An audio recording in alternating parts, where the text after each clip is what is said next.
हरे कृष्णा कृष्णा कृष्णा हरे हरे हरे राम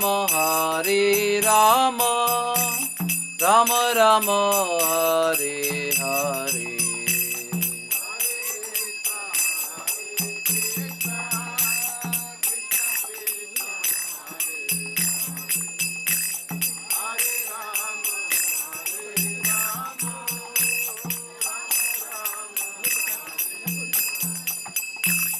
हरे कृष्णा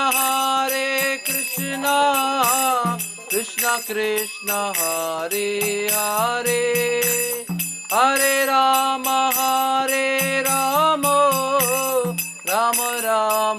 हरे हरे।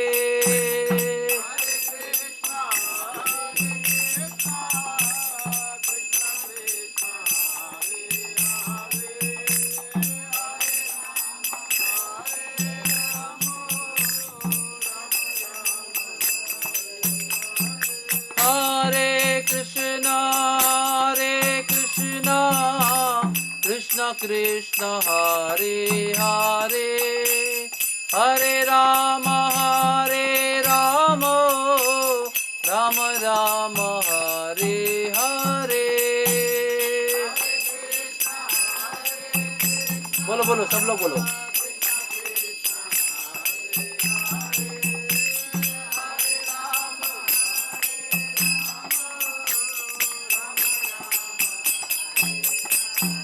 हरे कृष्णा कृष्णा कृष्णा हरे हरे हरे राम राम राम हरे हरे।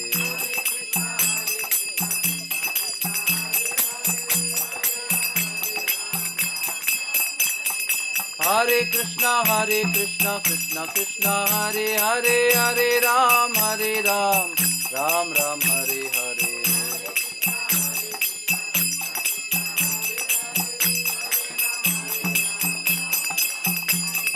हरे कृष्णा कृष्णा कृष्णा हरे हरे हरे राम राम राम हरे हरे।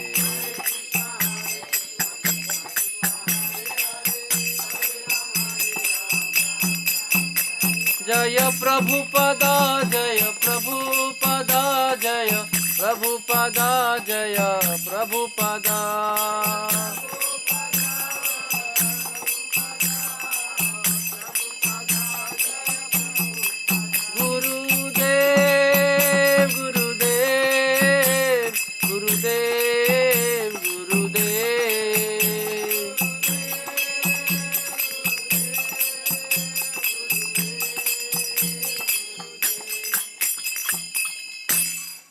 ताई गौर प्रेमानंदे हरि हरि बोल। और एक कथा में नियम है कि कथाकार के पीछे भी नहीं बैठना चाहिए, कथाकार के सामने बैठना। अभी तो बैठा नहीं है, बता रहा हूँ, करने के पहले बता रहा हूँ।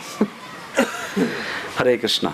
ओम अज्ञानतिमिरान्धस्य ज्ञानाञ्जनशलाकया चक्षुरुन्मिलितं येन तस्मै श्रीगुरुवे नमः।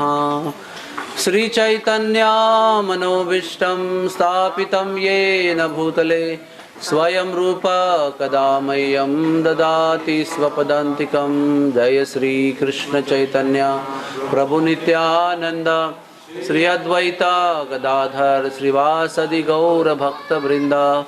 हरे कृष्णा कृष्णा कृष्णा हरे हरे हरे राम राम राम हरे हरे। हरे कृष्णा। बहुत बहुत धन्यवाद आप सब लोग यहाँ पर आए।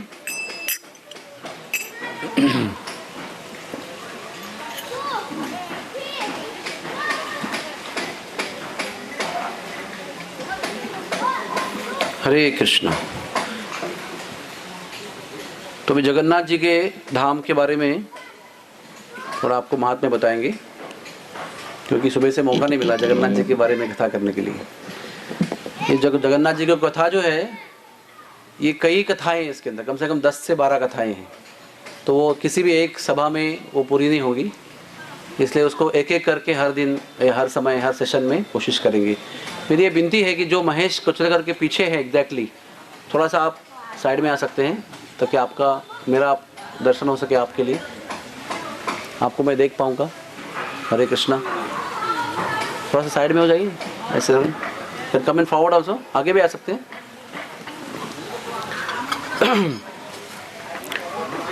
तो एक बड़ी संतों की सभा एक जंगल में, वन में हो रही है, जिसमें जैमिनी ऋषि जो सबसे उन्नत, सबसे प्रगत और सबसे आत्म साक्षात्कारी स्थिति में हैं, वो उनको तय करते हैं कि आप कथा करेंगे, और सब संतगण बैठ जाते हैं।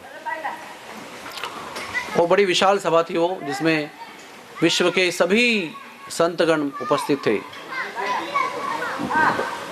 तो जैमिनी ऋषि अपनी कथा में बताते हैं, ऐसा वर्णन करते हैं कि जैसे 3 लोक होते हैं ब्रह्मांड में। एक ऊपर के लोग, स्वर्ग लोक कहते हैं उनको, एक मध्य लोक यानी कि इहलोक यानी कि मृत्यु लोक, और दूसरा है पाताल लोक, upper planetary system, middle and lower planetary system. तो वो जगह जैमिनी ऋषि ये मध्य ग्रहों के स्थिति में एक सुंदर, पवित्र और दिव्य धाम का वर्णन करते हैं।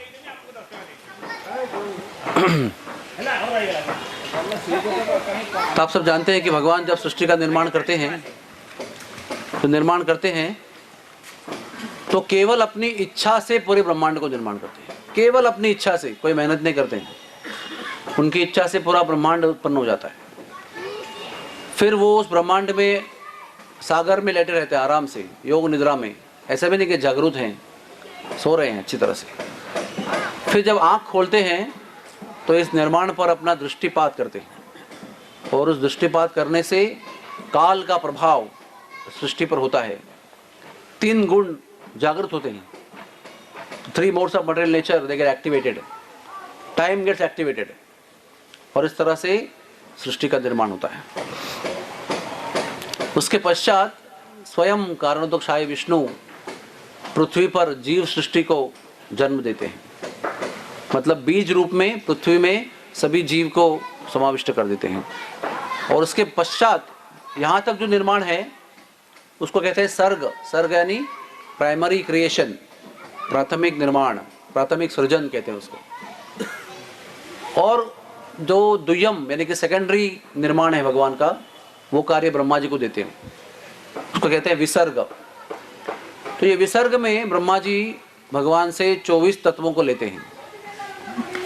पंचमहाभूत के द्वारा निर्माण किया गया शरीर, फिर शरीर में पंचेंद्रिय, ज्ञानेंद्रिय, पंच कर्मेंद्रिय, मन, बुद्धि, अहंकार, महत्तत्व, इस प्रकार से 24 तत्वों को वो लेते हैं।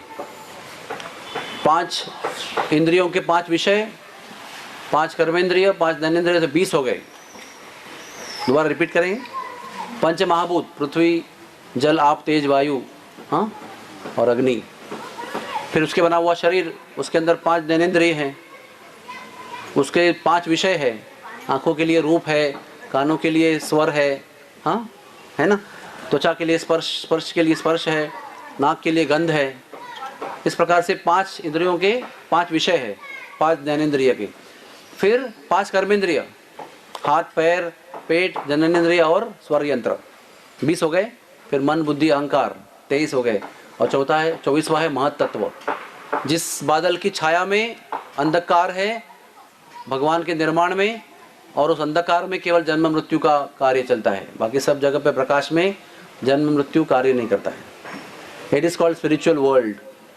और जो बादल के नीचे है वो सब मटेरियल वर्ल्ड है, भौतिक जगत है। और जो भौतिक जगत है वो कहा गया है कि वो भी अमर्याद है, आध्यात्मिक जगत भी अमर्याद है, लेकिन टेक्निकल अंडरस्टैंडिंग के लिए बताया है कि वो 1/4 है मटेरियल वर्ल्ड, और स्पिरिचुअल वर्ल्ड 3/4, हाँ, 75%। तो ये विसर्गों में, विसर्ग के कार्य में ब्रह्मा जी भगवान के नाभि कमल से जन्म लेते हैं, और 24 तत्वों को लेकर ये सारी सृष्टि का निर्माण करते हैं। जितने भी हमारी अलग अलग शरीर हैं, सब मनुष्य हैं हम लोग, लेकिन हर व्यक्ति अलग है। हर व्यक्ति का दृष्टि अलग है, उसके स्वभाव अलग है, उसका मन अलग है, उसकी बुद्धि अलग है, उसका शरीर का ढांचा अलग है, रंग अलग है, कार्य करने का तरीका अलग है, सोचने का तरीका अलग है। वैसे सारी योनियाँ भी अलग अलग हैं, और सब का निर्माण ब्रह्मा जी भगवान के द्वारा बीज प्राप्त करने से निर्माण करते हैं। हाँ, साइंटिस्ट बोलते हैं क्या बिग बैंग हो गया, आकाश में कोई तो भी बहुत बड़ा आवाज़ हो गया और सृष्टि का निर्माण हुआ। हम क्या देखते हैं, जब भी कोई बिग बैंग होता है, बॉम्ब ब्लास्ट होता है, तो क्या होता है, सब नष्ट हो जाता है बना बनाया काम बिगड़ जाता है। और साइंटिस्ट बोलते हैं कि आकाश में, अवकाश में बड़ा बैंग हो गया, बहुत बड़ा स्फोट हो गया, उसके बाद में सब सृष्टि निर्माण हो गई। ये सब कपोल कल्पित बातें हैं। हाँ, ये साइंटिफिक तरीका है जिस तरह से ब्रह्मा जी सृष्टि का निर्माण करते हैं। तो ब्रह्मा जी सृष्टि का निर्माण करते हैं और देखते हैं, अरे मेरे सारे निर्माण के अंदर जन्म, मृत्यु, बुढ़ापा, बीमारी, आध्यात्मिक क्लेश, आदि भौतिक क्लेश, आदि दैविक क्लेश, कष्ट कितना है। आदि भौतिक का मतलब क्या है, अन्य जीवों द्वारा प्राप्त हुआ क्लेश सब लोगों को होता है। भाई बहन से होता है, पड़ोसी से होता है, पति पत्नी से होता है, मित्रों से होता है, दुश्मनों से होता है, अलग जाति के लोगों से होता है, अलग देश के लोगों से होता है, अलग भाषा के लोगों से होता है। कोई झगड़े के लिए प्रॉब्लम नहीं है दुनिया में, झगड़े के लिए अनंत कारण है। उसको कहते हैं आदि भौतिक, मतलब भूत यानी कि जीवों के द्वारा प्राप्त हुए क्लेश। यहाँ तक कि मच्छर के द्वारा मलेरिया, चिकनगुनिया और वायरस के द्वारा एड्स, सब प्रकार के कष्ट होते हैं अन्य जीवों के द्वारा। आध्यात्मिक क्लेश का मतलब क्या है, मुझे पंत प्रधान बनना है लेकिन मैं नहीं बन पा रहा, दुख हो रहा है मुझे। हाँ, मन की कई इच्छा है लेकिन वो पूरी नहीं हो सकती है, केवल मन के द्वारा उत्पन्न किए गए क्लेश। अब आपको बताया गया है कि आपके फ्लाइट में लिक्विड अवेलेबल अलाउड नहीं है, फिर भी आप लेके जा रहे हैं, फिर झगड़ा हो रहा है उधर काउंटर पे, क्लेश हो रहा है। क्यों? खुद के द्वारा निर्माण किए क्लेश। और लास्ट क्लेश कौन से हैं? दैव के द्वारा। बहुत ज़्यादा वर्षा हो रही है, बहुत ज़्यादा धूप आ रही है, कभी वर्षा ही नहीं हो रही है, कभी बाढ़ आ रहा है, कभी तूफान आ रहा है। अभी आंध्र में बहुत भयंकर तूफान आया, सुनामी आ रहा है। वो सब देवताओं के कोप से होता है, जिसको हम टाल नहीं सकते हैं। हाँ, सबसे बड़े देश के अगर प्रेसिडेंट भी होगा, लेकिन जब कोई सुनामी आता है तो पहले वो सोचता है कि सुनामी जब ठंड हो जाएगा तब हमारा राहत कार्य शुरू हो जाएगा, तब तक कुछ नहीं कर सकते।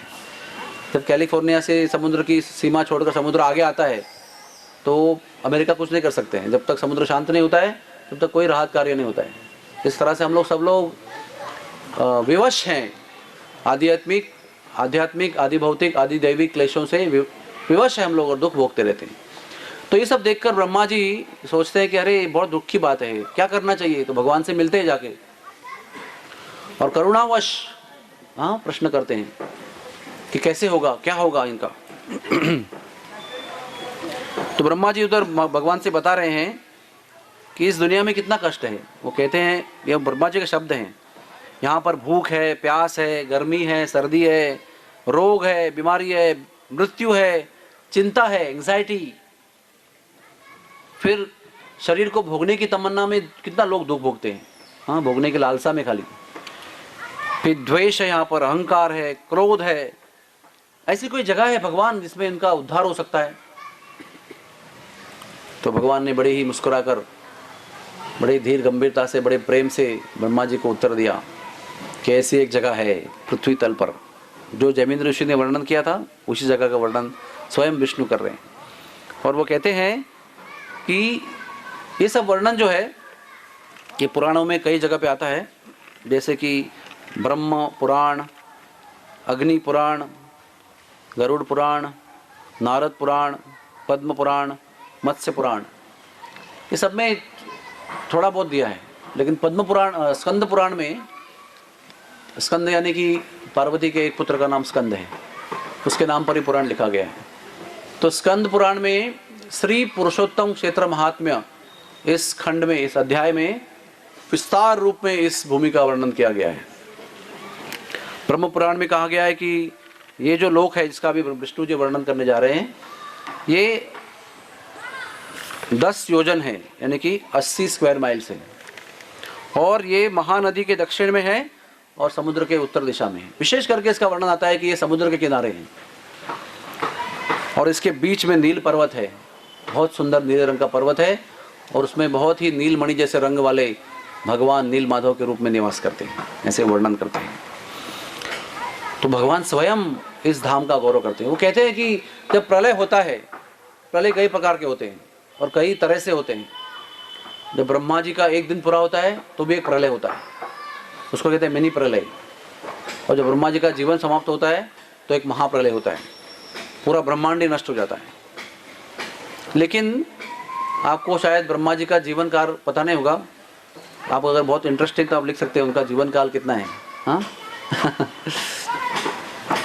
43,20,000 साल होते हैं 4 युगों को मिलके। 43,20,000 ईयर्स, इससे 4 युग मिलके कार्य होता है, उतना समय होता है। कलयुग का समय उसमें 4,32,000 है, 1/10। 4,32,000 से डबल द्वापर युग होता है, 4,32,000 के ट्रिपल त्रेता युग होता है, और 4,32,000 के 4 गुना सत्ययुग की कालावधि होती है। और 4, 3, 2, 1 मिलके कितने होते हैं? 10 होते हैं, है ना। सो 43,20,000, ये 4 युग जब बीतते हैं तो उसको एक कल्प कहते हैं। और ऐसे 1,000 जब कल्प होते हैं तो ब्रह्मा जी के केवल 12 घंटे होते हैं। दिन का समय है 12 घंटे का, और ऐसा ही उनका रात भी होता है 12 घंटे का। उनका 24 घंटा जो है वो 1,000 × 1 + 1,000 2,000 कल्पों से बनता है। जब उनका दिन समाप्त होता है, दिन भर जब उनका दिन का कार्य होता है, तो सृष्टि का निर्माण शुरू में होता है, सृष्टि का पालन होता है, और सृष्टि का जो अंत है जीव सृष्टि का, वो ब्रह्मा जी के दिन के अंत में होता है। जो अचर सृष्टि है वो समाप्त नहीं होती है, लेकिन ब्रह्मा के दिन के एंड में चर सृष्टि, जीव सृष्टि जो है, जीवित सृष्टि जो है वो नष्ट हो जाती है। तो कभी कभी वो भयंकर हजारों सूर्यों की उष्णता से जल जाती है, या पृथ्वी पर हजारों किलोमीटर तक पानी भर के सृष्टि का नाश होता है। ऐसे पंच महाभूत के किसी किसी के प्रभाव से मिनी प्रलय होते रहता है, अधिकतर पानी से होता है। फिर 1,000 कल्प तक ब्रह्मा जी की रात चलती है। फिर जब ब्रह्मा जी का दिन शुरू होता है तो पुनः सृष्टि, जीव सृष्टि का निर्माण आरंभ होता है। वो सारे जीव जो नष्ट हो जाते हैं वो महाविष्णु के शरीर में निवास करते हैं। पुनः ब्रह्मा जी का दिन शुरू होने के पश्चात फिर वो वापस ब्रह्मा जी के द्वारा उनको शरीर प्राप्त होता है, वो जन्म लेते हैं, फिर बड़े बूढ़े होते हैं, मृत्यु प्राप्त करते हैं। इस तरह से वो कार्य चलते रहता है। तो ब्रह्मा जी ये गौरव सुनते हैं कि ये धाम जो है जिसका वो वर्णन कर रहे हैं वो प्रलय काल में नष्ट नहीं होता है। मैंने सब इतना सब कुछ समझाया आपको, सब कुछ नष्ट होता है, लेकिन मिनी प्रलय में या महाप्रलय में जो ब्रह्मा जी के 100 साल पूरे होने के पश्चात होता है, उसमें भी ये धाम नष्ट नहीं होता है। एक यहाँ का पत्ता भी टेढ़ा नहीं होता है महाप्रलय काल में। इतना शक्ति है इस धाम में, क्योंकि ये भगवान का खुद का घर है। ये एक सृष्टि के 3 गुणों के प्रभाव में नहीं है, ये किसी भौतिकता के प्रभाव में नहीं है, जन्म मृत्यु जरा व्याधि इस धाम को लागू नहीं है। यहाँ स्वयं भगवान निवास करते हैं। और ब्रह्मा जी का जीवन जो है वो 2 परार्धों में उसका विभाजन किया गया है, प्रथम परार्ध और द्वितीय परार्ध। मतलब पहले 50 साल और दूसरे 50 साल। पहले 50 साल में ब्रह्मा जी के निर्माण में नील माधव भगवान जो है उनका आधिपत्य रहता है, उनकी पूजा की जाती है। फिर वो अदृश्य हो जाते हैं, अंतर्धान हो जाते हैं, और दूसरे परार्ध में श्री जगन्नाथ जी का प्रादुर्भाव है, उनकी पूजा की जाती है। तो ब्रह्मा जी एकदम गदगद हो गए इस धाम का वर्णन सुन के। जब आदमी दुखी होता है ना, और दुखी होने के पश्चात उसको दुख का उपाय मालूम पड़ता है तो उसको बहुत आनंद आता है। वैसे ही शांति में अगर आपको सुख का उपाय बताएंगे तो आपको इतना इंस्पिरेशन नहीं मिलेगा। इसलिए जीवन में थोड़ा बहुत कष्ट होना ज़रूरी है, तब जाकर भगवान की ओर हम भाग सकते हैं। अगर जीवन में सब कुछ अच्छा है तो भगवान की ज़रूरत क्या है। लेकिन जब कष्ट हो रहा है तो हमको कुछ उपाय की ज़रूरत पड़ती है, तो उपाय सुनते हैं तो भागते हैं उपाय का अमल करने के लिए। उस तरह से ब्रह्मा जी तुरंत, क्योंकि जीवों के दुखों के प्रति उनको करुणा होने की वजह से वो दुखी हैं, इसलिए वो भागते हैं पृथ्वी पर, और उड़ीसा के जंगलों में ढूंढते हैं वो जगह कहाँ है। वर्णन दिया ना, मैप दिया है, महानदी के दक्षिण में, समुद्र के उत्तर में, बीच में नीला पर्वत है, ऊपर मंदिर है। तो जंगलों में ढूंढते हैं और वहाँ पर नील माधव का दर्शन करते हैं। बहुत सुंदर प्रकाशमान मूर्ति लक्ष्मी जी के साथ में विराजमान है। अब ये स्वयं ब्रह्मा जी हैं, तो उनको मूर्ति के रूप में कोई जरूरत नहीं है, भगवान स्वयं उनको प्रत्यक्ष दर्शन देते हैं। और जब वो दर्शन करते हैं तो उसके बाजू में एक कुंड का दर्शन करते हैं, बहुत सुंदर कुंड। ऐसा ही ये बरगद का पेड़ है, ऐसे एक विशाल पेड़ का वो दर्शन करते हैं वहाँ पर। एक कल्प वृक्ष खड़ा है बीच में, बहुत विस्तार पूर्वक। उसके आसपास में एक बड़ा कुंड है, रोहिणी कुंड। वो देख रहे हैं, इस दर्शन कर रहे हैं। अचानक एक जो छोटा सा कीटक है, नहीं कौवा है, वो ऐसे उड़ते उड़ते उड़ते आता है और उसका स्पर्श इस रोहिणी कुंड के जल से होता है और तुरंत वो चतुर्भुज स्वरूप प्राप्त करता है, वैकुंठ निवासी जैसा, नीले रंग का। जो वैकुंठवासी होते हैं तो उनका शरीर भगवान जैसा ही होता है, सारूप्य। चतुर्भुज होते हैं, वो नीले रंग के होते हैं, भगवान जैसे होते हैं, लेकिन भगवान नहीं होते। चारों हाथों में आयुध भी होते हैं उनके। ऐसा मुक्त स्वरूप प्राप्त करके गरुड़ जी आते हैं तुरंत उसको लेने के लिए, अपने कंधे पर बिठाते हैं उसको और वैकुंठ ले जाते हैं। ब्रह्मा जी को और आश्चर्य होता है, अरे क्या अद्भुत जगह है। तो साथ साथ यमराज भी वहाँ पर ब्रह्मा जी के साथ आके देखते हैं ये क्या हो रहा है। तो बड़ा आश्चर्य होता है, अरे ऐसे कैसे हो गया, इतना पापी कौवा अपने पाप की वजह से कौवे का शरीर प्राप्त किया है और जल को स्पर्श करते ही पूरी मुक्ति हुई, तो मेरे जॉब का क्या होगा मैं तो जॉबलेस हो जाऊंगा। मेरा काम है कि जो पाप करते हैं उनके पाप का हिसाब रख के उनको दंड देना। ये तो मेरा पूरा जॉब खत्म कर दिया उन्होंने, पूरा डिलीट कर दिया, पूरा कंप्लीट। तो प्रश्न करते हैं भगवान विष्णु को कि ये जो मेरी सेवा है उसका क्या होगा। तब लक्ष्मी देवी कहती हैं ब्रह्मा और यमा, उसके साथ कुछ और भी देवता आते हैं। ब्रह्मा जी तो कभी अकेले जाते नहीं ना, कोई बड़ा आदमी थोड़े अकेले सफ़र करता है। उसके आगे पीछे आगे वर्णन करेंगे कैसे आते हैं वो। जब आते हैं पृथ्वी पर, सारा अपना एंटरेज जो है, उनकी मंडली, उनका हवा देने वाले, चामर करने वाले, गीत गाने वाले, सभी लोग आते हैं साथ में उनके। तो कुछ लोग उनके साथ में आए हुए हैं, वो सब लोगों को बोलते हैं, सब लोग ध्यान से सुनिए, ब्रह्मा जी और यमराज जी और बाकी सब लोगों को यहाँ पर कोई अथॉरिटी नहीं है, ना कोई पोजीशन है, ना कोई अथॉरिटी है। ये आपका कार्य क्षेत्र नहीं है, ये मेरा घर है।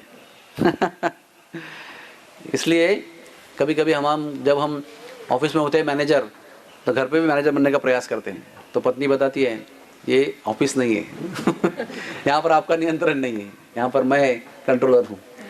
इसलिए हमारी जो टोपियाँ हैं जिस जगह की वही पहननी चाहिए, सब जगह उसको पहन के घूमना नहीं चाहिए। वैसे ये जगह ऐसी है जिसमें सारी टोपियों को घर छोड़ के आना चाहिए, कोई वैल्यू नहीं है उस टोपी का यहाँ पर, है ना। हम क्या है, कहाँ से आए हैं। तो इस तरह से ब्रह्मा जी को बताते हैं कि आपका यहाँ कोई अधिकार नहीं है। तो इस धाम के महात्म्य में स्वयं लक्ष्मी देवी बता रही हैं कथा मार्कंडेय मुनि की, एक एक करके बताएंगे आपको, बहुत सारी कहानी है। तो ये मार्कंडेय मुनि जो थे उनको ऐसा वरदान प्राप्त हुआ कि 7 कल्प तक वो जिएंगे। आप जरा गिनिए अपनी डायरी में 7 कल्प कितने होते हैं। एक कल्प कितना होता है 43,20,000 ईयर्स, फिर इंटू 2 24 घंटे होते हैं। ऐसे 7 ब्रह्मा जी के 7 दिन 7 रात तक वो जिएंगे। अब उनको लगा था आनंद है बहुत, जीते रहेंगे। लेकिन जब ब्रह्मा जी का 12 घंटा खत्म हुआ ना, तभी ऐसा प्रलय आया, सब जगह पानी, इतनी लहरें। हम लोगों ने कितनी लहरें देखी हैं। जगन्नाथपुरी जाएंगे तो कम से कम 7-8 फीट की लहरें देख सकते हैं आप। अटलांटिक में जाएंगे तो 20 फुट की लहरें हो सकती है। लेकिन कई हज़ारों किलोमीटर की लहरें थी उसके अंदर, और यहाँ से वहाँ, उस देश से इस देश में आप फेंके जा रहे हैं। उसे खाने के लिए कुछ नहीं है। हाँ, ब्रह्मा जी का ये जो मार्कंडेय मुनि का जो स्थिति है, वो क्या देखते हैं कि रात के समय ब्रह्मा जी के 14 भुवन पानी से भरे हुए हैं, केवल पृथ्वी नहीं। 14 भुवन जो है, 7 स्वर्ग लोक, 1 पृथ्वी लोक और 6 पाताल लोक जो है, नरक लोक, सभी 14 भुवन जो है वो पानी से भरे हुए हैं। और उसमें फ्रीजिंग कोल्ड, इतनी ठंड थी पानी की वजह से। सूर्य का कोई प्रकाश नहीं है, केवल जल ही जल सब जगह पे है, अंधकार है उस समय। और भूख और प्यास से मार्कंडेय मुनि परेशान थे। लेकिन वो जीवित है ना, उनको तो जीवित रहने का वरदान मिला है, तो वो मर नहीं सकते हैं। भोग रहे हैं वो सब, भूख प्यास को भोग रहे हैं, ठंड को भोग रहे हैं। पानी की लहरें से यहाँ से वहाँ उनको फेंका जा रहा है। हाँ, आप सोचिए जगन्नाथपुरी के समुद्र में स्नान करेंगे तो आप पानी कैसे फेंकता है उसका आपको थोड़ा अनुभव आएगा। हाँ, 90-90, 100-100 किलो के आदमी को कुछ फीट ऐसे फेंक देता है पानी, लहर के पावर से। और फ्रैक्चर भी होते हैं, हमारी यात्रा में फ्रैक्चर भी हो चुके हैं लोगों के। नदी में स्नान करने जाते हैं समुद्र में, तो समुद्र अंदर पहले खींच लेता है अपने को, फिर बाहर फेंक देता है। तो ये तो प्रलय की लहरें हैं, पता नहीं कितना कष्ट हुआ रहेगा मार्कंडेय मुनि को। और ऐसे समय में नींद आती है क्या? जब आपको यहाँ से वहाँ फेंका जा रहा है, निद्रानाश भी हो रहा है उनका नींद नहीं मिल रही है उनको। और फिर साथ साथ में देख रहे हैं उस जल के अंदर बहुत भयंकर ऐसे तिमिंगल मछली भी है। तिमिंगल मछली का मतलब क्या होता है जानते हैं आप? आपने कितने लोगों ने वो क्या कहते हैं उसको, शार्क को देखा है? कोई फॉरेन में गया जो देखा होगा आपने, समुद्र में ऐसे उड़ते रहते हैं। वो तो बहुत छोटी मछली होती है। एक मछली होती है देव मासा बोलते हैं उसको, क्या उसको नाम है इंग्लिश में, हिंदी में क्या बोलते हैं उसको? वेल। वेल वो एक बड़े ऐसे टापू जैसा होता है, लाइक अ बिग। उसको जो जिंदा निकलता है उस मछली को कहते हैं तिमिंगल मछली। तिमी यानी कि तिमिंगल। वो पूरे देव मासा को राइट मतलब एज इट इज उसको निकल सकता है वो, ऐसे भयंकर मछली। और क्रोकोडाइल का मतलब हिंदी में क्या बोलते हैं? मगरमच्छ। सब जगह पानी में है, हाँ, आ करके उसके सामने। कैसे आदमी सो सकता है इस समय पे? इतना कष्ट पा रहे हैं। और ऐसे कई युग बीतते हैं। अभी 1000 युग तो दिन का तो है ना उनका, 1000 युग रात के भी होते हैं। 1000 कल्प यानी कि 4000 युग। 1000 सत्य युग, 1000 त्रेता युग, 1000 द्वापर युग, 1000 कलयुग। इतने समय तक वो कष्ट भोग रहे हैं। अचानक बीच में उनको एक दृश्य दिखाई पड़ता है कि इतने सारे जल में एक ऐसा बेट है, टापू है, लैंड। उसके अंदर एक कल्पर वृक्ष है बहुत सुंदर, और उसी के एक शाखा पे एक पत्ते पर एक सुंदर सा नीला बालक जो है आराम से बैठा हुआ है। यहाँ पर ये उसी वातावरण में है, लेकिन भूखे प्यासे, निद्रानाश, सर्दी, तिमिंगल और मगरमच्छ के बीच में परेशान है। और वो इतना सा बालक नीले रंग का प्रकाशमान बालक है। सब जगह अंधकार है, हाँ, सब जगह अंधकार है, लेकिन उसके पास बहुत दिव्य प्रकाश। तो वो आश्चर्य कर ही रहे हैं। और यहाँ पर एक सुंदर वर्णन आता है कि जैसे ही मार्कंडेय मुनि ने उस बालक को देखा, उनके सारे कष्ट और क्लेश और पीड़ा समाप्त हो गए, क्योंकि वो बालक स्वयं भगवान थे। इसलिए भगवान का दर्शन करने जाना चाहिए। भगवान के दर्शन करने मात्र से सारी पीड़ा, यातना, क्लेश, कष्ट जो है वो मिट जाता है। जन्म जन्मांतर के पाप जो है उनको केवल देखने मात्र से खत्म हो जाते हैं। हमको भगवान से मिलना चाहिए। हम सबको मिलते हैं दुनिया में, धन को मिलते हैं, इज्जत को मिलते हैं, पोजीशन को मिलते हैं, प्राप्त करते हैं उसको, लेकिन भगवान से हम वंचित रहते हैं। इसलिए बार बार कष्ट हम भोगते रहते हैं। तो जैसे ही उस बालक का दर्शन करते हैं, उनका कष्ट सब मिट जाता है। और वो बालक क्या कर रहा है? यस, किसी को याद है बालक क्या कर रहा है? वो बालक जो है अपने ही पैर के बड़े उंगली को अपने मुंह में डालकर चूस रहा है। क्यों चूस रहा है? और ये पूरा विश्व जो है, उनके भक्तगण सब जगह फैले हुए हैं, वो इस चरणों की माधुरी को प्राप्त करना चाहते हैं।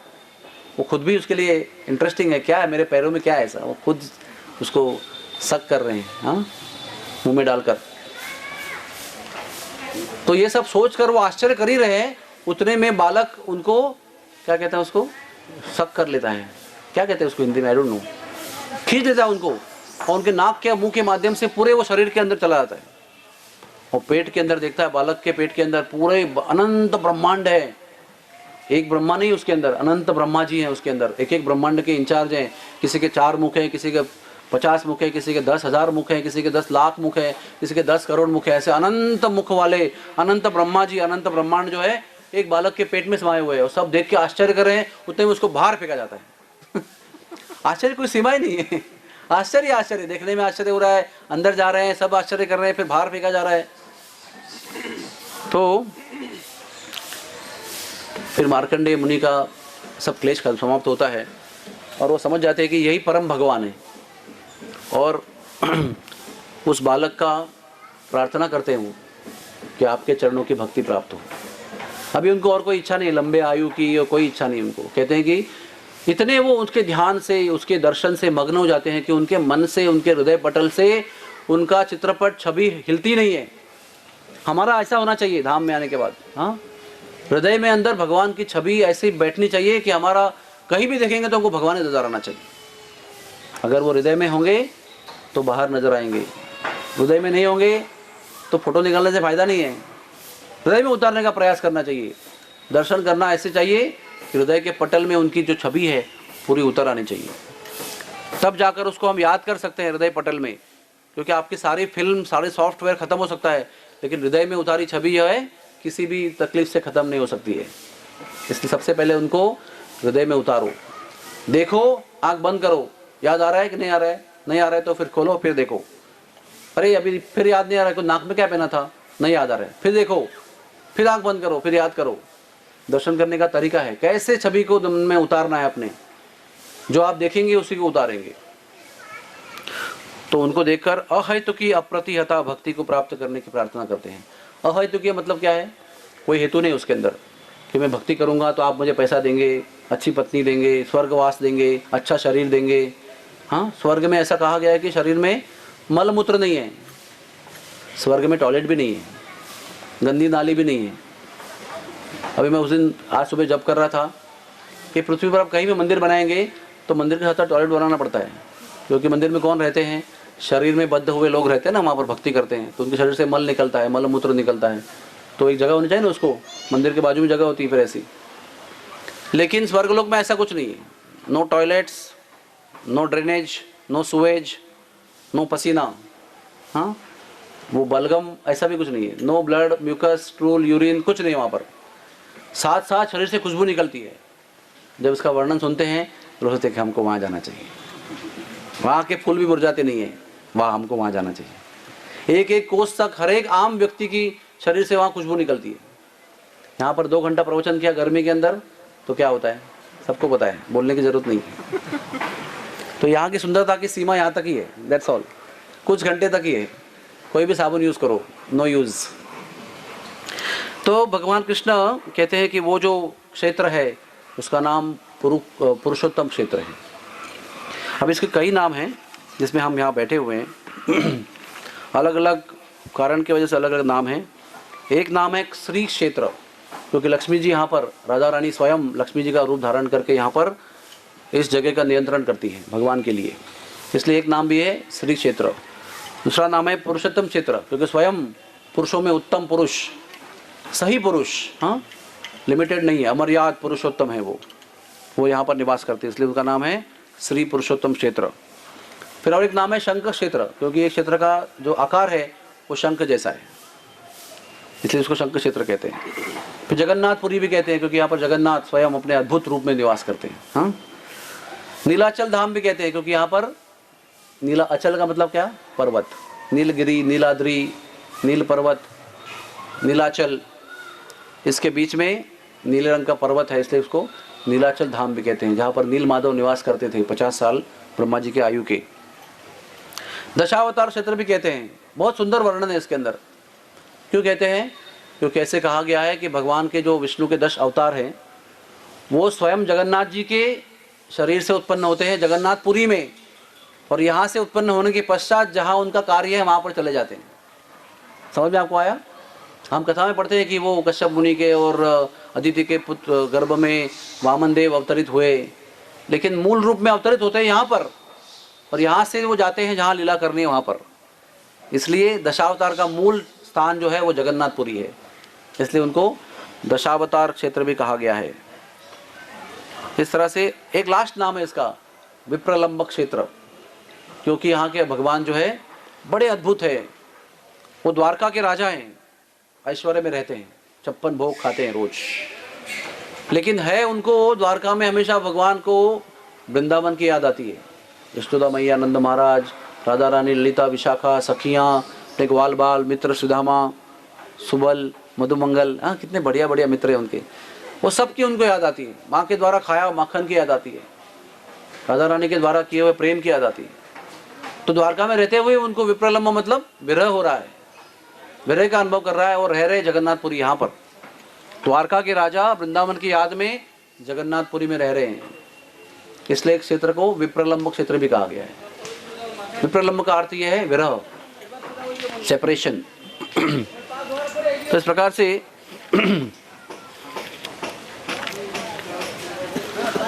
तो मार्कंडेय जी फिर भगवान से प्रार्थना करके यहीं पर आ जाते हैं, और इतना वो ध्यान मग्न रहते हैं कि उनको ना कुछ किसी की सुध बुध नहीं है उनको, उनके मन से ये छवि जो है बालक की निकलती नहीं है। तो शिवजी महाराज जो है हमारे शंकर जी महाराज, वो बड़े प्रभावित होते हैं इनके ध्यान को देखकर, तो उनको दर्शन देने के लिए स्वयं आते हैं। लेकिन फिर भी इनका ध्यान ऐसा है कि आंख बंद है, वो खुलती नहीं आंख उनकी। तो शिव जी खड़े हैं दर्शन देने के लिए, लेकिन मार्कंडेय जी आंख नहीं खोल रहे, इतने भगवान के विषय में मग्न है वो। और इसीलिए शिव जी अधिक प्रसन्न हो गए। हम सब सोचते हैं कि शिव जी के पास जाकर अच्छी पत्नी, अच्छा पति, 16 सोमवार का व्रत करना चाहिए, बहुत सारी चीज़ें मांगनी चाहिए उनसे, हाँ बालक चाहिए, और नृत्य कला है या गायन कला है उसमें सब वरदान चाहिए हमको। रावण ने उनका पूजा किया था, कंस ने किया था कृष्ण को मारने के लिए, भूतेश्वर महादेव का पूजा किया था, रावण ने भी शंकर की पूजा की थी, बाणासुर ने की थी, किसने नहीं की, सब असुर ने शिव जी की पूजा की है कुछ न कुछ मन में रखते हुए। लेकिन यहाँ पर अहेतु की अप्रतियता, कोई भी हेतु नहीं मन के अंदर, मार्कंडेय मुनि के अप्रतियता अंदर, उनके ध्यान के अंदर कोई भंग भी नहीं है, नो इंटरप्शन, कंटिन्यूअस सातत्य से वो ये ध्यान कर रहे हैं।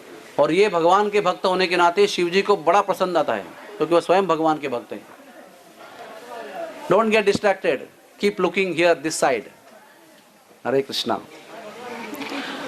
तो उस समय शिव जी महाराज अपने भक्त से, मतलब कृष्ण के भक्त से प्रभावित होकर क्या करते हैं, उसके हृदय में जाकर वो दर्शन देते हैं। जिस हृदय में वो कृष्ण का ध्यान कर रहे हैं उसमें वो अंदर प्रवेश करते हैं, और जैसे वो शंकर को साथ में देखते हैं भगवान कृष्ण के, तो आँख खोलते हैं, दर्शन करते हैं, पार्वती जी और शंकर भगवान सामने खड़े हैं, तो उनकी भी स्तुति करते हैं।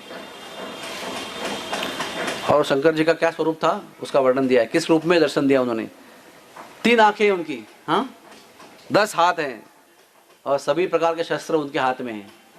यहाँ तक कि जो कवटी होती है ना, क्या कहते हैं उसको, स्कल्स, उसकी माला भी पहने हुए हैं लेकिन है तो शिव यानी कि पवित्र। तो वरदान देते हैं मार्कंडेय को, मांगते हैं उनसे वरदान कि मुझे आप भगवान के चरणों में अनंत और सतत प्रकार की भक्ति जो है, सातत्यपूर्ण भक्ति, वो देना। और फिर शिव जी का मंदिर वहाँ पर मार्कंडेय मुनि स्थापन करते हैं, उसका नाम है मार्कंडेयेश्वर। हम शायद कल जाएंगे वहाँ पर शाम को। हाँ, और ये सब यमराज भी देखते रहते हैं, और यमराज भी सब ये दृश्य देखते हैं। यमराज जी वहीं खड़े हैं, दृश्य देख रहे हैं सब कि कैसी कृपा हो रही है मार्कंडेय मुनि पर, और शिव जी कैसी कृपा बरसा रहे हैं। तो स्वयं भी शिव जी का वहाँ पर स्थापन करते हैं, और वहाँ पर यमेश्वर के रूप में वहाँ पर स्थापन हो जाते हैं उनके। और यमेश्वर तोता यानी कि मैदान, यानी कि बगीचा, तोता यानी बंगला में बगीचा है ना, गार्डन, तोता।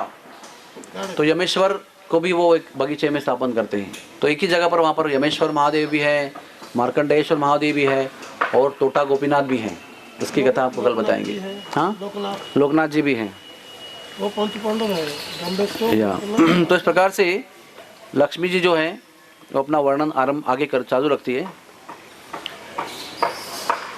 तो लक्ष्मी जी ब्रह्मा जी को आदेश देते हैं कि आगे जाकर, सभी वर्णन कर रहे हैं, ब्रह्मा जी को लक्ष्मी जी वर्णन कर रहे हैं। जो भी अब तक मैंने आपको बताया वो स्वयं लक्ष्मी देवी नील माधव के उपस्थिति में ब्रह्मा जी को वर्णन कर रहे हैं। इसका थोड़ा आखिरी पार्ट बता देते हैं और आज का ये हिस्सा यहाँ ख़त्म कर देते हैं।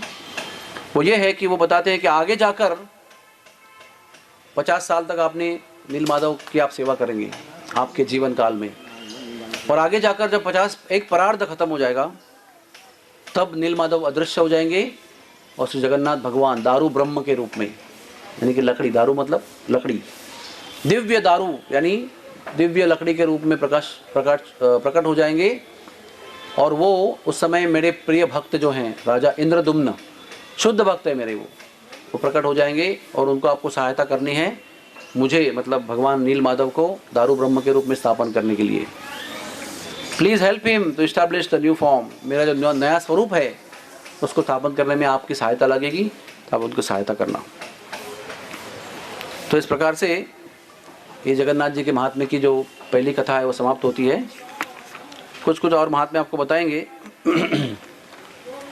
वो ये है कि जगन्नाथपुरी में भगवान का द्वारका और कुरुक्षेत्र का जो ऐश्वर्य है, शक्ति है, विशालता है उनकी, वो यहाँ प्रकट है। लेकिन द्वारका में रहते हुए भी वृंदावन से वो विरह भाव में है, और जगन्नाथपुरी में रहते हैं और 56 भोग का ग्रहण करते हैं। भगवान विष्णु के जो 4 शस्त्र हैं, अस्त्र हैं, शंख, चक्र, पद्म, गदा, ये 4 जगह में ओडिशा में प्रकाशित किए गए हैं। उसमें से शंख क्षेत्र जो है यहाँ पर हम बैठे हुए हैं जगन्नाथपुरी, और चक्र क्षेत्र जो है वो भुवनेश्वर है, भुवनेश्वर में चक्र जी का स्थान है। कोणार्क में पद्म क्षेत्र है जहाँ पर कमल का निवास है, और गदा क्षेत्र जो है वो जाजपुर में है, ये भी उड़ीसा में ही है। तो हरे कृष्णा। तो इस प्रकार से जिस जगह पर हम बैठे हैं उसका नाम है श्वेत गंगा, और इसके इस तरफ सार्वभौम भट्टाचार्य जी का घर है जहाँ पर वो रहते थे। अभी वो बहुत ही ऐसे इस तरफ है, इस पेड़ के अगर आप चढ़ के जाएंगे तो आपको उस तरफ बहुत ही ऐसे पुराना हो गया, वो खंडेर जैसा बन गया है। उसमें सार्वभौम भट्टाचार्य जी निवास करते थे जब वो यहाँ पर राज पुरोहित थे, राजा प्रताप रुद्र के। और वो इतने बड़े प्रकांड पंडित थे, जैसे कहते हैं ना श्रुतिधर का मतलब क्या होता है, जो भी बोलेंगे उसको वो ग्रहण करेंगे, और उनको दोबारा याद करने की जरूरत नहीं उसकी। हम सबको बार बार हम कहते हैं कि नोटबुक लेके आओ और उसको लिखो। हाँ, कलयुग में केवल एक ही रास्ता है, तो कलयुग के शुरुआत में ही स्मृति का नाश शुरू होता है। इसलिए अगर शास्त्र में लिखा गया है, व्यास देव जी कहते हैं कलयुग तक कोई स्क्रिप्चर नहीं था, कोई लिखा हुआ स्क्रिप्चर नहीं था, क्योंकि सब जीव जो थे वो श्रुतिधर थे। गुरु जी ऐसे झाड़ के नीचे बैठे हैं, शिष्यगण बैठे हैं, गुरु जी बता रहे हैं, शास्त्रों का पठन कर रहे हैं, वो सारे शिष्य जो है श्रुतिधर होने की वजह से सुन रहे हैं और याद कर रहे हैं और अपने शिष्यों को आगे बताते हैं। लेकिन कलयुग के शुरुआत में जब व्यास देव त्रिकालदर्शी हैं स्वयं, वो देखते हैं कि आगे जाकर सब लोग भूल जाएंगे, कैसे याद करेंगे फिर। अगर याद करना है तो लिखना होगा, कुछ भी आपको याद करना है तो आपको लिख के रखना पड़ेगा, तभी जाकर आप उसको याद कर सकते हो, उसको रेफर कर सकते हो। लेकिन अपने स्मृति पर अगर भरोसा रखोगे तो सब कुछ भूल जाओगे। ठीक है, इसलिए हमें सबको लिखना ज़रूरी है, अगर नहीं लिखेंगे तो सब भूल जाएंगे। तो उस समय कलयुग में होने पर भी सार्वभौम भट्टाचार्य को ये वरदान था श्रुतिधर का। तो एक ऐसे मिथिला में बड़े पंडित थे, उनके पास कोई शास्त्र था विशेष रूप का, उन्होंने कभी भी इसकी कॉपी बनाने का परमिशन नहीं दिया किसी को। उनके पास केवल एक ही कॉपी थी खुद की, और किसी को कॉपी करने देते नहीं थे वो, नकल करने के लिए।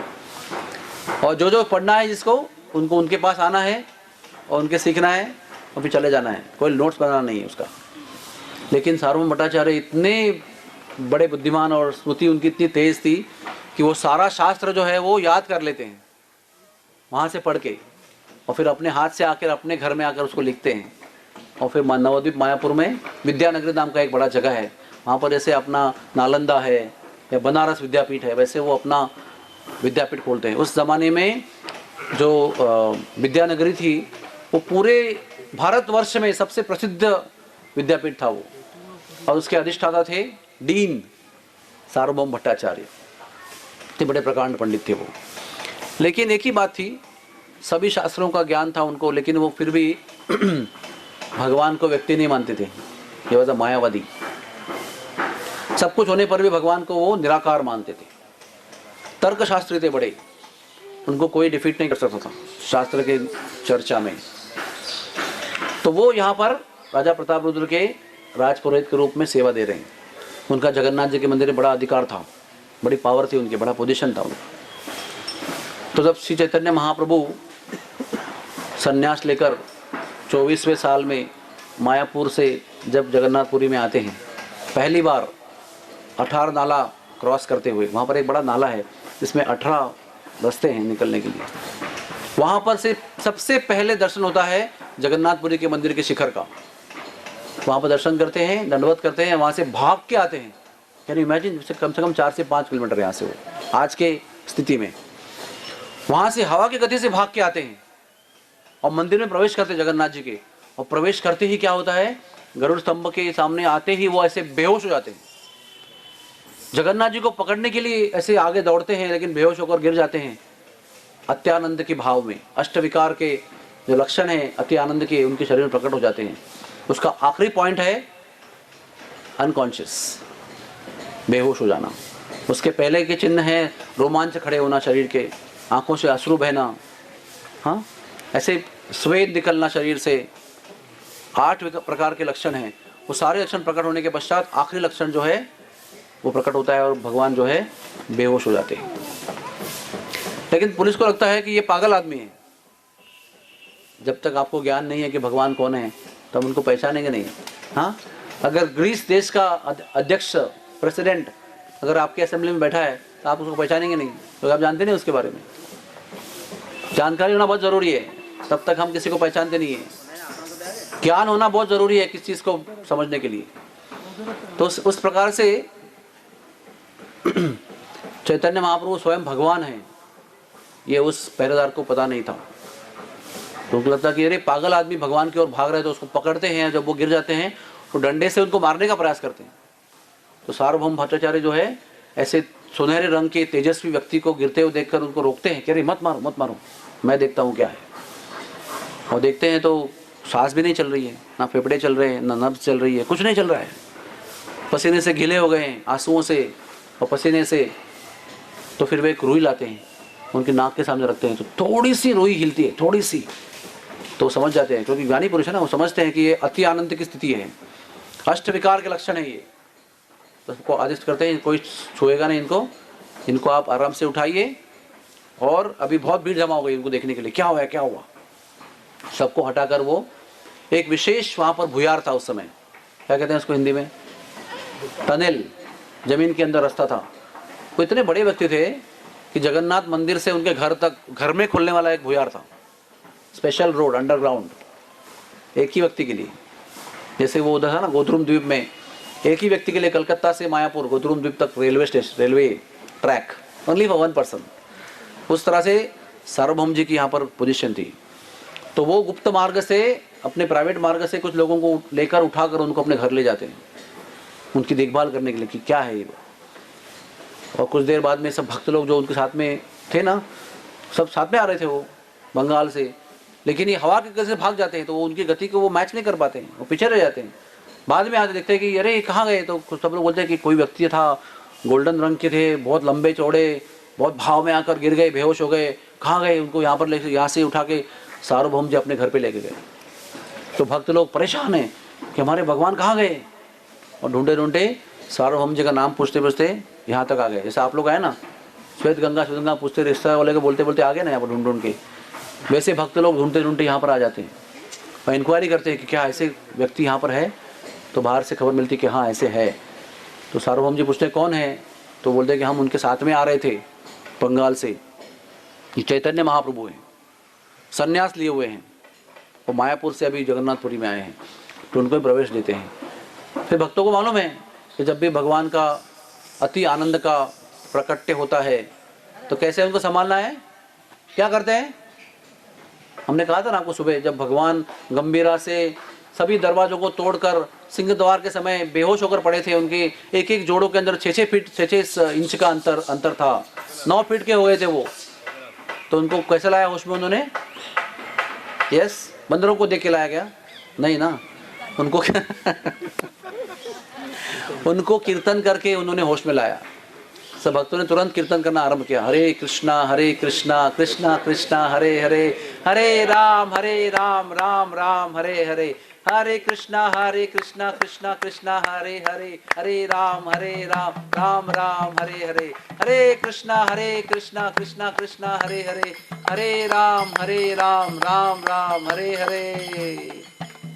चैतन्य महाप्रभु होश में आते हैं और तुरंत उठ के खड़े होते हैं, अरे मैं कहाँ हूँ। तो सार्वभौम भट्टाचार्य बड़े बुजुर्ग व्यक्ति हैं, बड़े प्रेमी हैं वो, बहुत मतलब वात्सल्य उनके अंदर। और चैतन्य महाप्रभु केवल 24 साल के जवान व्यक्ति हैं। तो कहते हैं अरे आप इतने जवान अवस्था में इतना सुंदर शरीर, दिव्य शरीर आपका, प्रकाशमान शरीर लेकर आप संन्यास लिए हुए हैं, बहुत मुश्किल होगा आपको। इतने सुंदर शरीर को लेकर आप संन्यास को पालन करना बहुत मुश्किल होगा, कई प्रलोभन आएंगे आपको और आप उसको झेल नहीं पाएंगे। मुझे बड़ा आश्चर्य हो रहा है कि आपने इतनी कम उम्र में संन्यास कैसे लिया। बाय द वे आप सबको बताना मुझे अच्छा लग रहा है इस समय, ये 2010 साल में श्री चैतन्य महाप्रभु का संन्यास लेकर 500 साल पूरे होने वाले हैं। 2010 1510 साल में चैतन्य महाप्रभु ने मायापुर में चैत्र के महीने में संन्यास लिया था। तो अगले साल पूरे विश्व में जहाँ पर भी गौड़िया मठ है, जहाँ पर भी इस्कॉन मंदिर हैं, सब जगह चैतन्य महाप्रभु के संन्यास का उत्सव मनाया जाएगा। और हमारे मंदिर की ओर से, हमारे गुरुजी की ओर से इस संन्यास के पश्चात जो साउथ इंडिया यात्रा चैतन्य महाप्रभु ने की थी, सिंगाचलम, कावूर, तिरुपति, कांचीपुरम, श्रीरंगम, हाँ, और रामेश्वरम, फिर मदुराई, फिर अनंत पद्मनाभ, फिर गुरुवायूर, फिर महाराष्ट्र, फिर मुंबई, फिर नालासोपारा, फिर पंढरपुर, ये सब जगह चैतन्य महाप्रभु गए। By the way, I am not joking. प्रभु रामचंद्र भी वहाँ पर आए थे, मलबार हिल पे, जहाँ बाणगंगा उत्पन्न हुई है, वहाँ पर चैतन्य महाप्रभु गए हुए हैं। हमारे मंदिर के बिल्कुल 5 मिनट रास्ते पर है। तो वो यात्रा निकालने वाले हैं और साल भर में चैतन्य महाप्रभु के सन्यास की लीलाओं के ड्रामास भी करने वाले हैं, नाटिकाएं, उस दिव्य घटना के स्मृति में। तो 24 साल की उम्र के इतने सुंदर शरीर को प्राप्त किए हुए आप सन्यास लिए हुए हैं, तो कहते हैं कि एक काम कीजिए, मैं आपको वेदांत पढ़ाऊंगा। क्योंकि आप सबको पता होना चाहिए कि जब ज्ञान प्राप्त होता है तो ज्ञान के साथ साथ वैराग्य आता है। जब सत्य का ज्ञान हम प्राप्त करते हैं तो अपने आप ही इस विश्व के विषयों के प्रति संन्यस्त वृत्ति, विरक्ति उत्पन्न होती है। तो कहते हैं कि स्वतः ही आपके हृदय में विरक्ति उत्पन्न हो जाए, इसलिए आपको मैं वेदांत सुनाता हूँ। तो उनको खाना पीना खिलाते हैं, अच्छी तरह से आराम करवाते हैं, अगले दिन से बैठ जाते हैं। सार्वभौम भट्टाचार्य जी बैठते हैं कथा करने के लिए, चैतन्य महाप्रभु के सामने बैठते हैं और 7 दिन और 7 रात, जैसे सुखदेव जी ने परीक्षित महाराज के लिए कथा की थी ना श्रीमद् भागवत की, ऐसे ये भी वेदांत का अर्थ उनको समझा रहे हैं। और वो बोलते जा रहे हैं और चैतन्य महाप्रभु जो है, क्या हो रहा है, बोलते जा रहे हैं, लेकिन चैतन्य महाप्रभु का चेहरा निर्विकार है। जैसे मैं अभी कथा कर रहा हूँ, हाँ, आपका चेहरा एकदम निर्विकार है, समझो। मुझे क्या समझ में आएगा, समझ में आ रहा है कि नहीं आ रहा है जो मैं बोल रहा हूँ? इतना पोट तिड़की ने, मतलब क्या, नाभि कमल से मैं बोल रहा हूँ लेकिन सामने के लोग समझ में आ रहा है कि नहीं आ रहा है, ऐसा प्रश्न मन में उठता है ना वक्ता के। वक्ता को अगर उत्साह देना है तो कुछ रिएक्शन होना चाहिए चेहरे पे, हंसी या कुछ ऐसा भाव में बदल होना चाहिए, तो वक्ता को लगता है कि हाँ भाई समझ रहा है मैं कुछ बोल रहा हूँ वो समझ में आ रहा है, तो वो भी आगे बोलने का उसको उत्साह आता है। तो सार्वभौम जी बोल रहे हैं और चैतन्य महाप्रभु को चेहरे में कोई विकार ही नहीं है, कोई भावना ही नहीं है। 7 दिन 7 रात बोलने के बाद वो पूछते हैं, अरे चैतन्य महाप्रभु जी, आपको समझ में आया क्या मैं क्या बोल रहा हूँ? मैं आपको वेदांत समझा रहा हूँ। तो कहते हैं हाँ सुन रहा हूँ मैं वेदांत। तो फिर आपको समझा कि नहीं वेदांत? बोले मुझे जो वेदांत तो समझ में आया है वो सूर्य के प्रकाश की तरह साफ है एकदम, लेकिन आप जो वेदांत का अर्थ समझा रहे हैं वो सूर्य के साफ प्रकाश के सामने एक बड़े बादल की तरह है। इसलिए मैं शांत रूप से बैठा था, रिएक्शन नहीं दिया आपको। आप बहुत उसको कॉम्प्लिकेट करके बता रहे हैं। तो फिर वो कहते हैं कि ठीक है अभी आप बताइए। तो चैतन्य महाप्रभु उनको वेदांत का अर्थ समझाते हैं। तभी बृहस्पति के अवतार सार्वभौम जी को ये हृदय में साक्षात्कार होता है, क्योंकि जो विद्या प्राप्त करते हैं ना वो सरस्वती के पूजक होते हैं, और सरस्वती की कृपा होने के पश्चात विद्या प्राप्त होती है। और सरस्वती किसकी पूजा करती है? श्री कृष्ण भगवान की। तो सरस्वती की कृपा से सार्वभौम जी को ये साक्षात्कार होता है कि मैं साक्षात भगवान के सामने बैठा हूँ, और वो उनको वेदांत का अर्थ समझाते हैं। और अचानक उनके आंखों के सामने श्री चैतन्य महाप्रभु षडभुज चैतन्य महाप्रभु के रूप में उनको दर्शन देते हैं। मतलब क्या? जो पहले युग में रामचंद्र थे हरे रंग के, जो पहले युग में नीले रंग के कृष्ण भगवान थे, जो इस युग में सुनहरे रूप में आए हुए हैं, वो षडभुज गौरांग महाप्रभु को दर्शन देते हैं। उनके सामने खड़े जाते हैं। 2 हाथ में धनुष्य बाण है, एक ही व्यक्ति के। हाँ, 2 हाथ हरे रंग के हैं, धनुष्य बाण धारण किए हुए हैं, 2 हाथ नीले रंग के हैं, और क्या कर रहे हैं? मुरली बजा रहे हैं सर। 2 हाथ से मुरली बजा रहे हैं। और 2 हाथ जो सुनहरे रंग के हैं उसमें कमंडल और दंडा है सन्यास का। सही गौर, सही कृष्ण, सही जगन्नाथ, वही रामचंद्र है, वही कृष्ण है, वही अभी चैतन्य महाप्रभु के रूप में कलयुग में सन्यास लेकर नाम संकीर्तन का प्रचार करने के लिए आ रहे हैं। तो ये देखकर सार्वभौम जी बेहोश हो जाते हैं, और उनके अंदर का जो मायावाद था वो समाप्त हो जाता है, और वो भगवान को व्यक्ति के रूप में समझने के मार्ग में प्रगति करने लगते हैं। इतने वो नियम पालन करने वाले कठोर ब्राह्मण थे, एकदम कठोर। लेकिन आगे जाकर वर्णन आता है कि यहाँ पर इस ही जगह पर बैठकर पीछे चैतन्य महाप्रभु ने सार्वभौम भट्टाचार्य का उद्धार कर दिया, उन्हें भक्त बना दिया, ज्ञानी से भक्त बना दिया। और फिर अभी आप जानते हैं ब्राह्मण लोग कभी भी जब सुबह उठते हैं तो बिना मुंह धोए, बिना स्नान किए, बिना पाठ किए कोई भोजन नहीं करते, पानी भी नहीं पीते। ये ब्राह्मण का लक्षण है। तो एक दिन चैतन्य महाप्रभु सवेरे सवेरे भली भोर में उनको जगन्नाथ जी का महाप्रसाद भेजते हैं घर पे। दरवाजा खोलते हैं, महाप्रसाद लेते हैं, तुरंत ऐसे ही मुंह में डालते हैं, बिना मुंह धोए, बिना कुछ किए। तो महाप्रभु जी के देखो कितने बड़े प्रकांड पंडित थे, अरे मुंह धोए पर प्रसाद खा रहे हैं। बोले जगन्नाथ जी का प्रसाद पाने में कोई नियम नहीं है। बोले हाँ, अभी आप भक्त बन गए, अभी आप समझ गए हैं कि भक्ति क्या होती है। हाँ, फिर एक बार उधर हम जाएंगे उस सरोवर में, इसका नाम है इंद्रदुम्न सरोवर। वहाँ पर चैतन्य महाप्रभु और सारे उनके भक्त जो हैं, नारद मुनि के अवतार श्रीवास ठाकुर है, सब बड़े बड़े भक्त जो वहाँ पर नदी में ऐसे कुंड में स्नान करते रहते हैं, और सब बड़े बड़े प्रकांड पंडित हैं सब लोग। लेकिन वहाँ पर जल में पानी फेंक रहे एक दूसरे के ऊपर, उसमें सार्वभौम जी भी जाते हैं और वो भी सबके साथ पानी खेलते हैं। कुछ देर के बाद में इतना उनका गेम जो है पानी का इतना रंग में आता है कि वो बालक की तरह खेलने लगते हैं। महाप्रभु जी के देखो पूरे ब्रह्मांड में, सॉरी ब्रह्मांड में नहीं, पूरे पृथ्वी पर सबसे फेमस जो पंडित है, देखो कैसे बालक की तरह खेल रहा है क्योंकि अभी वो भक्त बन गए हैं। हाँ, अभी उनके हृदय में नम्रता है, ज्ञान की वजह से जो अहंकार था वो समाप्त होकर अभी उनके हृदय कोमल हो गया है और भक्त बने हैं। तो ये सार्वभौम भट्टाचार्य का उद्धार चैतन्य महाप्रभु ने यहाँ पर किया है, और ये उन्हीं का कुंड है श्वेत गंगा नाम का। उन्हीं के आश्रम में उसके पश्चात गंगा माता गोस्वामिनी ने निवास किया, इसलिए उस आश्रम को गंगा माता मठ भी कहते हैं। अधिकतर लोग गंगा माता मठ करके जानते हैं। ये सार्वभौम जगह यहाँ पर निवास था। कई बहुत सुंदर सुंदर लीलाएँ यहाँ पर हुई हैं। महाप्रभु के चैतन्य चरितामृत आप पढ़ेंगे तो बहुत सुंदर सुंदर लीलाओं का आपको यहाँ पर लाभ होगा। ऐसे बहुत सुंदर स्थली है, आप महसूस कर सकते हैं। थोड़ा सूर्य देव ने हम पर थोड़ा सा कृपा किया है, अभी अपने घर जा रहे हैं लौट के, इसलिए थोड़ा संकट उत्पन्न हुआ है। तो आप इस अभी धाम की जो दिव्यता है उसको समझ सकते हैं, कैसे यहाँ पर जलाशय, ये भजन करने के लिए बहुत अनुकूल जगह है। अभी जो वहाँ पर जाने का बहुत छोटी जगह है, बहुत मुश्किल है। वहाँ पर दर्शन है भगवान का, और वो जो भुयार था टनल वो भी बुझ गया है पूरा, उसका ओपनिंग है वहाँ पर खाली, और उस घर पे वो निवास करते थे। हरे कृष्णा, सब लोग बोलिए हरे कृष्णा कृष्णा कृष्णा हरे हरे, हरे राम राम राम हरे हरे। श्री सार्वभौम भट्टाचार्य महाशय की, चैतन्य महाप्रभु की, श्वेत गंगा धाम की, जगन्नाथपुरी धाम की जय हो। Thank you very much.